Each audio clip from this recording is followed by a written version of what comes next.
আসসালামু আলাইকুম। আশা করি সবাই ভালো আছেন। দেশের বাজারে সোনার দাম কিছুটা কমানো হয়েছে। সব থেকে ভালো মানের বা 22 ক্যারেটের এক ভরি সোনার দাম 1,773 টাকা কমিয়ে নির্ধারণ করা হয়েছে 1,38,498 টাকা। স্থানীয় বাজারে তেজাবি সোনার পাকা সোনা দাম কমার প্রেক্ষিতে এই দাম কমানো হয়েছে। রবিবার 15ই ডিসেম্বর থেকে নতুন দাম কার্যকর করা হবে বলে জানিয়েছে বাংলাদেশ জুয়েলার্স সমিতি বাজুস। এর আগে গত 10 ও 12ই ডিসেম্বর দফা সোনার দাম বাড়ানো হয়। 3 দিনে দফা দাম বাড়ানোর পর এখন কিছুটা কমানো হলো।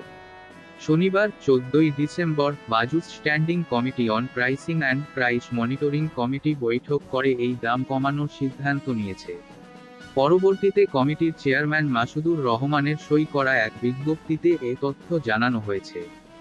নতুন মূল্য অনুযায়ী সব থেকে ভালো মানের বা 22 ক্যারেটের এক ভরি সোনার দাম 1,773 টাকা কমিয়ে নির্ধারণ করা হয়েছে 1,38,498 টাকা। 21 ক্যারেটের এক ভরি সোনার দাম 1,703 টাকা কমিয়ে 1,32,200 টাকা নির্ধারণ করা হয়েছে। এছাড়া 18 ক্যারেটের এক ভরি সোনার দাম 1,458 টাকা কমিয়ে 1,13,316 টাকা নির্ধারণ করা হয়েছে। আর সনাতন পদ্ধতির এক ভরি সোনার দাম 1,237 টাকা কমিয়ে 93,020 টাকা নির্ধারণ করা হয়েছে।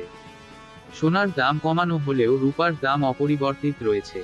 ক্যাটাগরি অনুযায়ী বর্তমানে 22 ক্যারেটে প্রতি ভরি রূপার দাম 2,578 টাকা, 21 ক্যারেটের দাম 2,449 টাকা, 18 ক্যারেটের দাম 2,111 টাকা এবং সনাতন পদ্ধতির রূপার দাম 1,586 টাকা।